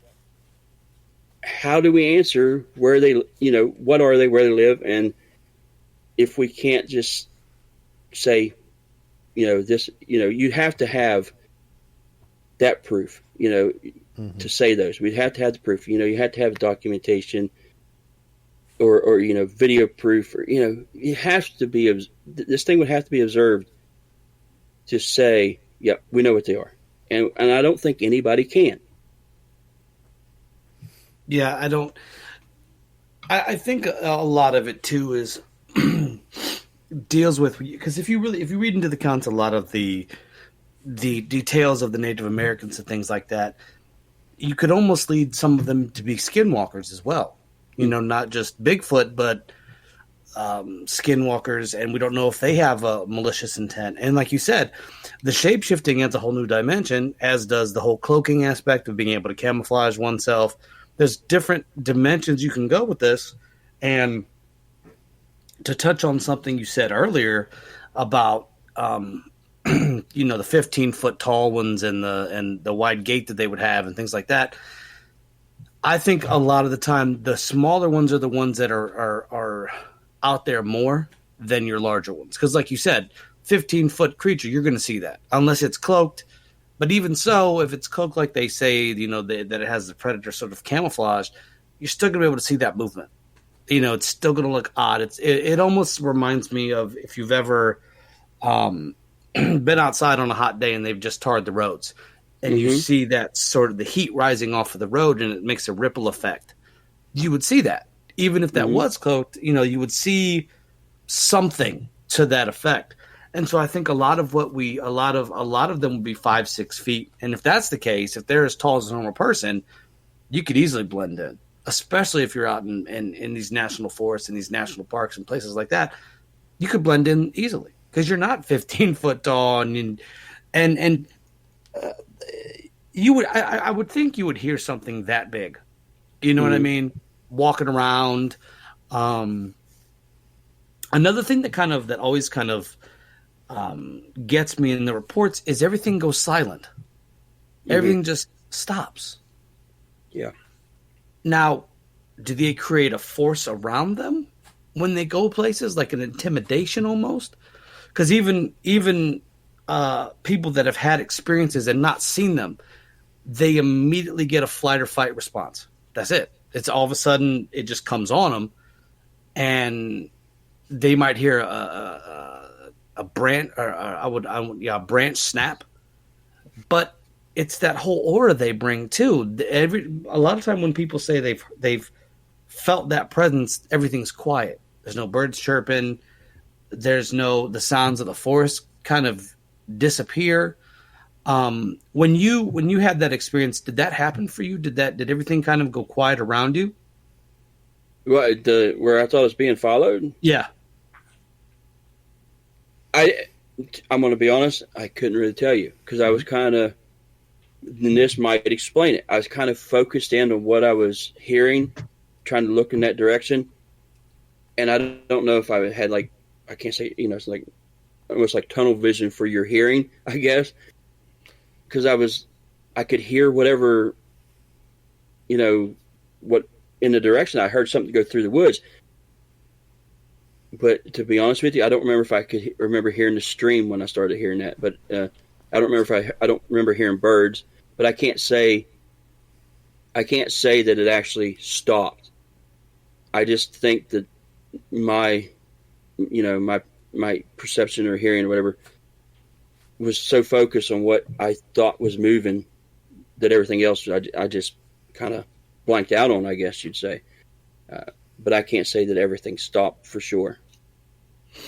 And that could be it too, like you said, like all of a sudden you're in a presence and maybe your body, because of the flight or fight response, is tuning everything out so it can focus on whatever that is, so you can make a decision on what you do next. Mm-hmm. And I've rarely heard anybody trudging into the woods to go figure it out. A lot of times people will just leave. Yeah. And I don't blame them. Yeah. Well, the other thing that happened to me last year is I went to an area and I'd stayed all night. I actually stayed with a friend of mine stayed with me most of the evening. We were on a ridge, but he eventually went home, and then I ended up staying all night. Nothing happened. I had no experiences whatsoever, and I decided to drive a little further, come out and drive a little further down in another area where I've heard about some experiences people have had. So once I got to the area, I started up into the woods, and I wasn't too far up this forestry road. And I was like, well, I've been doing my YouTube video, and I was like, well, I want to kind of end the video. I'm going to do the closing for the video, and I started it 2 or 3 times and messed up, and then I started again. Well, the last time I started it, I heard this knocking noise. Almost sounded like a woodpecker a little bit, but it had like a different cadence to it. It just didn't sound right. So that caught me off guard. So I kept recording, and I'm like, trying to figure out what it was. So I started walking toward the area where I could hear it. I had heard it, and then I heard like something walking, like it was like footsteps. But the bad thing is, I could see a good distance around me, and I didn't see anything. And I was like, well, okay, this is creepy. This is weird. And I guess most folks would probably got the hell out of there, but I was like, I'm going back, and I went back and I got my pack and I walked back up in the area, and there was some soft ground where there's been a spring running. I checked for prints and stuff like that. I found deer and stuff like that. And after a little while, nothing else went on. I walked back to my my vehicle. I have a van that I like when I go out in certain areas. That's how I camp in the van or whatever if I'm not out in the woods. And as I walked to the back of the van, I noticed on the hatch of my van large handprints. There was one on near where the windshield wiper was. There was one up on the top of the hatch, and then there was down in the corner. There was a spot where like mud. What it looked like is where the handprints were at. It looked like something had hair below the hands or whatever around the wrist area, and you could tell that it smeared the dust and handprints on the back of my van. And I'm thinking, where'd this come from? I hear knocking, then I hear footsteps, but I don't see anything. And then I come back to my van and I got handprints on the back of my van. So like I said, there's the strange. Right again, the strange aspects to when this. I can't say Bigfoot, but when I'm out and find stuff like that, how can I not listen to other people that have strange encounters of some sort? Yeah, that is. I mean, man, and it's like it wanted you to know it was there, but at the same time, it didn't want to have contact with you, which is very interesting. And you have to wonder if it's almost an intimidation factor. Like it just there's so much of the Bigfoot aspect that harkens to a predator style contact, but then you have these intelligent contacts. So you have to wonder what you're dealing with at times. Like it knew what it was doing with you. It knew that that you were looking around for it, and somehow, and I don't mean outwitted you, like you're not intelligent, but in terms of like it knew what it was doing, and it circled around you and then made the handprints on the van, which is very odd. It's almost like they play with you sometimes, not you personally, but just you as a general term of everyone. A lot of times you'll have that, you'll run into that, and it's like it's being playful. It's really weird. That's a very interesting story, Les. I would be curious to see if it's still up there, and I don't know if it's the season change too. Like, do they migrate? Do they go south for the winter like birds do? and you know that. And you're right. I mean, with snow on the ground, you'd think if they were out there, if they're in an area where they could be seen, we should be able to track them. Right. You have these people that's like, oh, look at these footprints through my yard. Well, follow them. Where does it go? But right. But most of the time, those footprints aren't footprints at all. It's usually an animal that's jumped through the snow. Right. And then, maybe the wind blowed and makes it look different. Or maybe have snow melt that makes it increase, the size increase. If they're in your yard and you want to follow them. I will say this. I've been I've been up on, Spruce Knob. I've been on Dolly Sods. Spruce Knob's at nearly 5,000 feet, above sea level. Dolly Sods is, I think the highest point is like 4,000 something. I've been up there in the winter. I've been up there in the snow, and I've never found any kind of track that would suggest that there's a large Bigfoot, walk around in the winter. So if they do exist, I'll say it again, if they do exist, they have to go somewhere or something. There's something different about them. Or they are able to change to shapeshift. And in that case, then your animal tracks would be their tracks, but you don't think that because you can only, if you see deer tracks, you can only speculate that it's deer because you don't know if they're shape shifting or not. You can only go, this is a deer. I can't say anything else unless at some point the tracks change. Like you said, in the snow, especially in the snow. Yeah. The other thing about that is you could make the case, well, maybe they hibernate, like a bear or something like that. But then you have to think about how much weight a bear puts on while it's awake in order to hibernate. Most of a bear's waking moments when they're not hibernating are preparing for the next hibernation in between, like mating seasons and things. So a big creature that already has to be large enough to support itself as is going to have to eat even more to store up enough fat to sustain itself during hibernation. So you got to kind of throw that out because, again, you'd see devastation on the local wildlife and things. Yeah. But then... go ahead. Now, don't get me wrong. I mean, I have found, like I said, I found the tracks. I don't know, I can't say it's Bigfoot tracks, but where am I finding? They're not huge either. I mean, the biggest one I got, I think, is 15, 16 inches.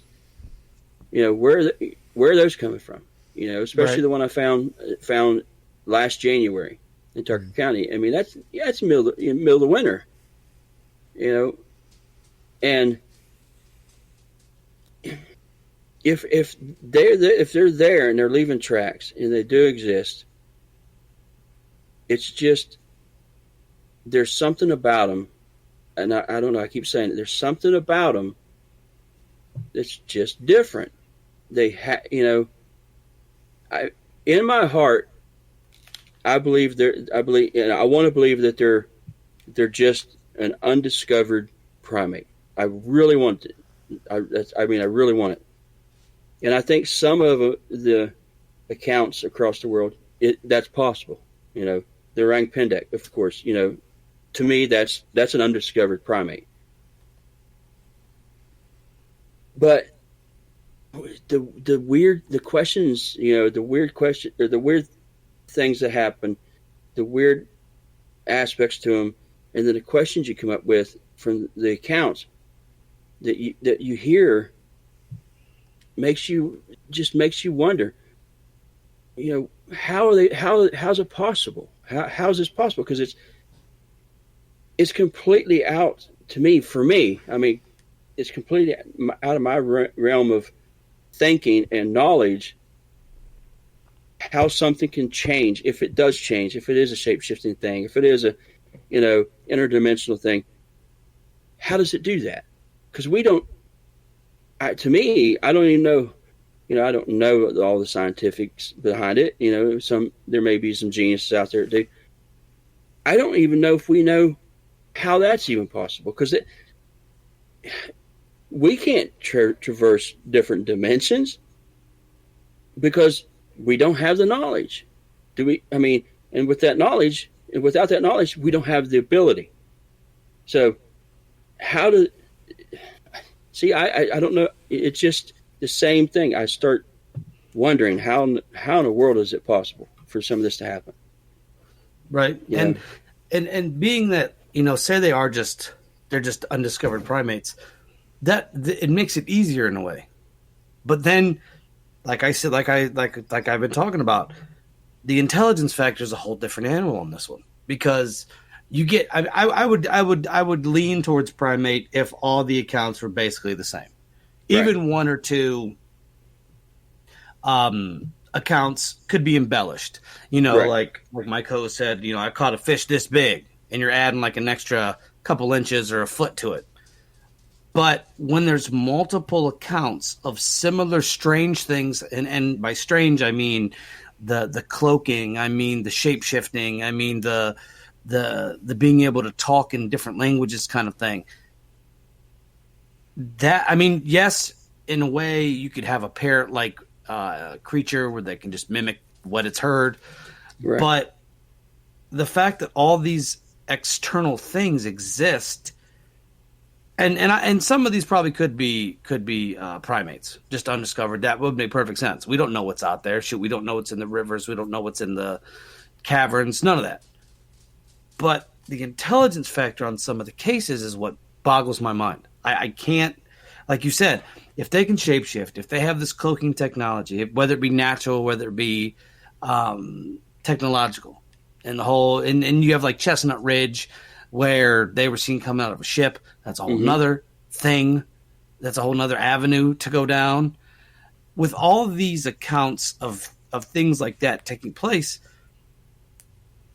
you have to wonder at what point they are either A, as intelligent as we are, or B, more intelligent than we are. And then that's a whole nother avenue, because then if they're interdimensional and they could just jump dimensions, then they don't actually have to live here at all. They can just jump in, jump out, and maybe they come here for food. Maybe that's the whole reason they come here, is to get food. Maybe they like playing tricks on us, almost like a trickster god type of scenario. Maybe they want to interact with us, but they see how violent we can be. I mean, some some politician in, I think, Oklahoma is okaying a Bigfoot hunting season. Like, if that isn't it's the stupidest thing I've ever heard in my life. More wasted taxpayer dollars, I guess. I don't know. Maybe they need some revenue. Don't know. But it's just, to me, that's really outlandish because, I don't know. To me, hunting these things is one thing, right? But these things are dense, they're stocky, they're strong, and if they are like like we said, like 15 deep, they'll tear a person in half. And if they know the terrain better than you, that's another strike against you. And with the intelligence that we see from some of these cases, it's not too far fetched to say that they might have stuff that will just take you out of the game. Period. In the missing 411 cases, some of those they say are Bigfoot related, having kidnapped people and things like that. I don't know to the degree of truth that is, just because a lot of the missing 411 cases I have to take with a grain of salt, because some of them are basically you took somebody out and you got rid of them, more or less. Right. But the different avenues with these creatures is astounding. It's not just as simple as, oh, they're just a big hairy creature out in the woods. Okay, primate. It's not far-fetched to think that exists. We just spent some time talking about mountain lions and how they said they were extinct, but then they were like, hey, no, these things are real. We've seen them, and how Spider said that they reintroduced them. So it's possible that there's these humanoid creatures, but why is it so crazy with some of these accounts? I mean, why would you just make up it has a cloaking? Like it can cloak itself. Like, that's the weird part. Like, who just made that up? Yeah. Did they just say, were they just watching The Predator and they were like, yeah, let's try this with Bigfoot and see what happens? Okay, I could see one person, but when you have multiple accounts that span different regions of the world, then you have, like, did they all call each other and say, hey, we're going to big on this big conspiracy plot to make Bigfoot a predator? No. Why do they have that ability? I could see in places, like Tibet and places like that where it's snow and you have that kind of weather. Okay, if something's all white, it's going to blend into the snow a little bit better than you think. Or like you said, hand in front of your face, darkness. Okay, that'd be easy to get to. But broad daylight, and like you said, you felt something there, but you didn't see it. So it knew the terrain, but how was it able to escape your sight if it was right there? And I'm guessing that thing had to be within 20 feet of you. It could be a little further. I could see a little further than that, but like I said, I thought for me to hear what I was hearing, what to me sound like footsteps. I thought I would be able to see what I was hearing. And then when I got back to my car, it was evident that something was there. I mean, because the handprints are clear. They're clear on my, because where I was at, it's a dirt road. So the back, you get that dust on your car, from the dirt road. It was not, not just something I was like, oh, maybe I can see handprints. I'm talking, it looked like something was wet. And then right behind my car, there was a little spring that was running out and it was running down.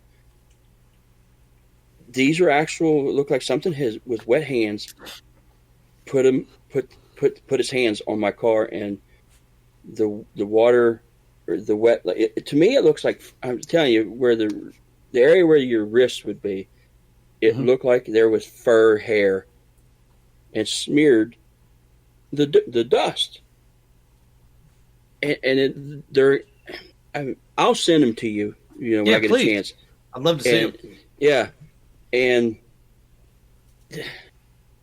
something touched my car. That's all I can say is something touched my car.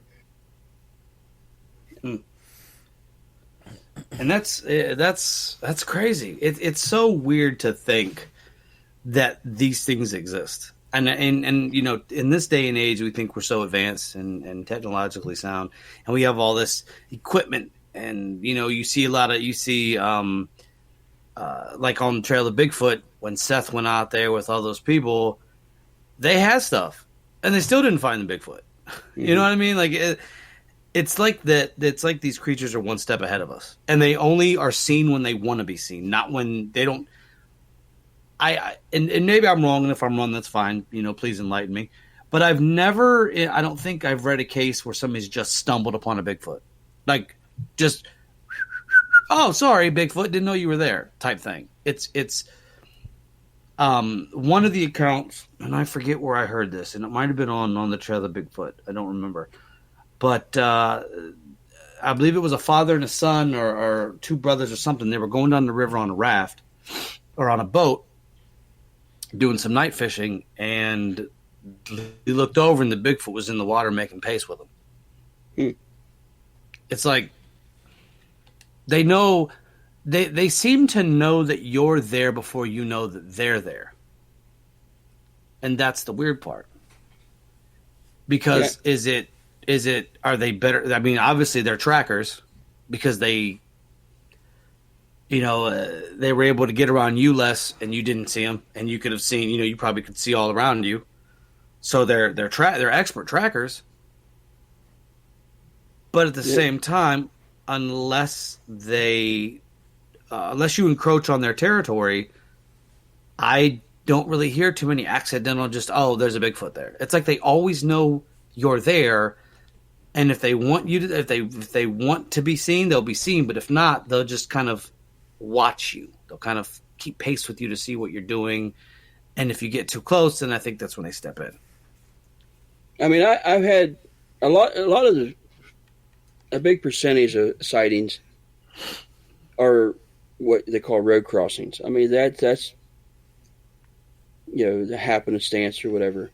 But I have had a couple, especially one that I know of, that this gentleman was out riding his dirt bikes across some ridges and trails, and he had a buddy with him, and he come up the top of the trail, and when he topped the hill, he stopped and turned around to look at for his buddy to come up. He was waiting for his buddy. Well, he got a feeling that something was different. I get how he explained it. And he turned around, and this thing just walked out of the woods onto the trail, and then stopped because he said it looked as surprised as I did. He said like it didn't even realize I was there, and stood there for a certain amount of seconds or whatever. And he's like, it was like to him, he got the feeling that this thing was like, you're not supposed to be here. Just like he was thinking, well, you don't exist. And he said, then it just walked over the hill. He said, I people call me crazy. They said, no, you've had to see a bear. You had to seen this or that. He said, I know what I saw. It was at least 7 foot tall, hair covered man, with semi-ape features on the face. He said, and I was only like 50 to 75 feet from this thing in the middle of the woods. He said, if it wanted to get me, there was no way I was getting away from it. But he's like, it acted like it didn't, I wasn't even, like it was startled that I was even there. Oh, by the way, I sent you those pictures real quick. If you want to look at. Yeah, check it out. And that's the weird thing too is, a lot of the accounts, they actually talk about the Bigfoot just dips out. He doesn't go nuts. Yeah. He doesn't like chase people down. He just is like, oh, all right, I'm gonna head on out. It's weird. Yeah, like they avoid. They just want to avoid contact. That's it. They don't want to be bothered. Oh yeah, you can tell. Oh yeah, that one. The one you took with it, it's like a paintbrush that made several strokes on Yeah, the van itself. It's the one where I can see your hand. That you're yeah, taking the picture. Yeah. yeah. If you look, there's one where it looks like the top of the hatch. You can see like the handprint on top, and right below on the window, you can see where the looks like the hair rubbed there. And the other one is down by the wiper on the back window. It's like Oh yeah. spread real far apart. Oh yeah. You can see that. Yeah. And it almost looks like bear prints, but a bear would have let you know that it was there. Oh, there ain't a bear print. You want to know why it ain't a bear print? Tell us. Zoom in on one of the pictures, you actually see the fingerprint. Yeah, that's what I noticed. I'm trying to figure it out. Yeah, the hatch one, the hatch. Yeah, yeah, you can see the fingerprints. Yeah. Well, that and the bear would have let you know it was there. It wouldn't have played around and walked around. It'd have been like, I'm a bear and I'm here. You plus you would have seen the whole pads of the paws of the bear. You wouldn't see just fingerprints and the tips of the fingers or whatever it was. Yeah, that's crazy. Yeah, something was there. Something was definitely there, and it wasn't a bear. So there that is. Well, everyone, it's about that time, and it's been we've had a great night conversating with Mr. Les Odell, and you're always welcome back on the show. We didn't get to talk about your find, your bone. So if you want to talk about that real quick, we got some time. Last week I took my two youngest boys, and we always go. There's like a, we call it a beach. You know, it's along the river here, local river. There's a dam it's, you know, I don't know, it's like over 100 years old. It's this big stone, hand cut sandstone dam that used to have an old mill. Well, right along where the dam comes over, there's a beach of rock and sand, and you know, so we go down. We look because we find old pieces of crock pottery. Because you know, along this area, there was many different glass factories and pottery factories and bottle factories. So we'll look for what we call river glass, old bottle pieces, old crock pieces, do some metal detecting and stuff like that. Well, I was walking, you know, combing the beach, and I look down and I see a circle, you know, like a small, you know, almost like a donut shaped little. And I thought, well, oh, wow, it's one of what folks call the hagstones, you know, because I've always wanted to find one. I've never found one, which is a stone that has a hole through it. And then I picked it up and realized it's not stone, it's bone, and it's pretty weathered.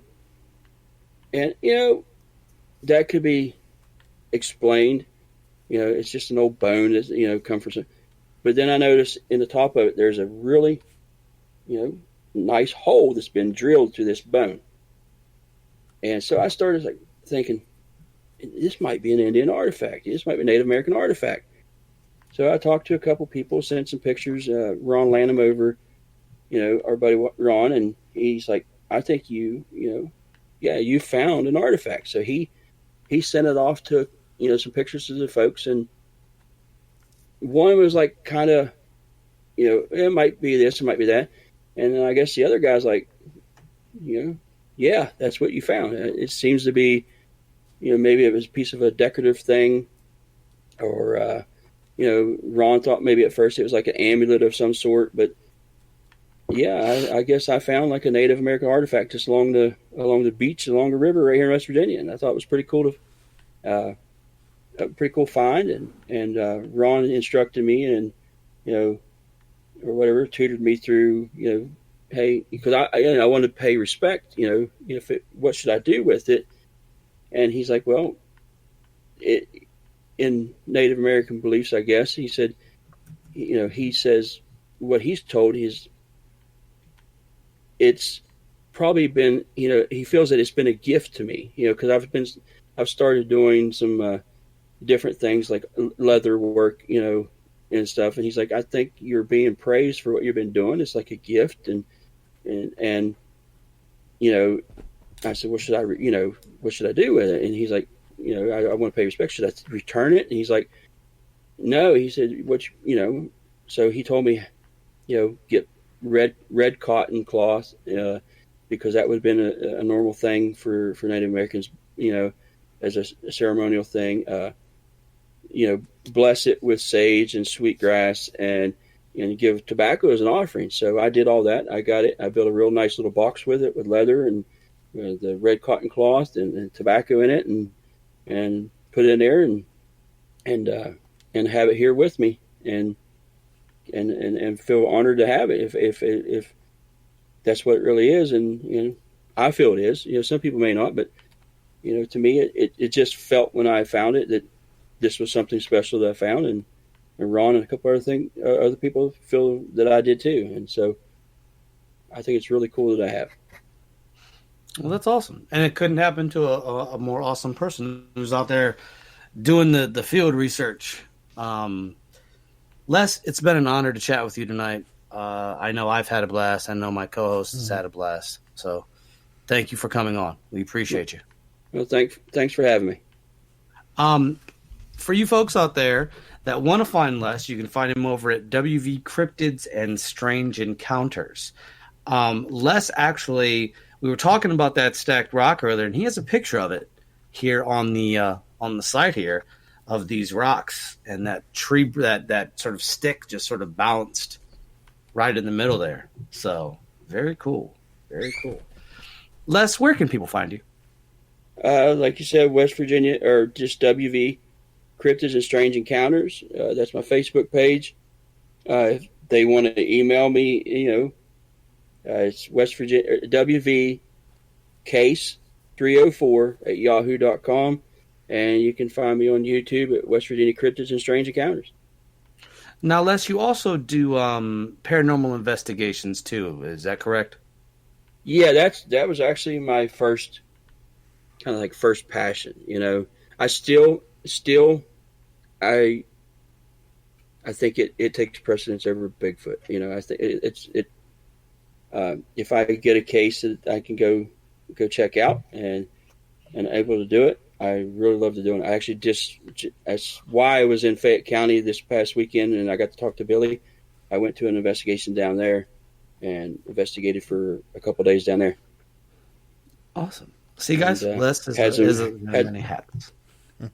Had some strange things go on. And we're going to save that for the next time that we talk to Les, because we're going to be having Les back on again. Every time Les comes on, it's always a wealth of information. Oh, absolutely. Always some new thoughts that I have not thought, and they seep into my brain from Les here, and I learn a lot whenever Les is around or he's on the show. We got to meet him twice now. First time was at bonus round, and the second time was at the El Costal. And both times were a blast. We can't wait to meet him again. Hopefully we get to see you sometime in the spring, summer. Les, we'll be down there again. Because we definitely want to make it back to the El Costal. And there's a couple other places. We want to make it to Point Pleasant at some point. I would like to check that place out.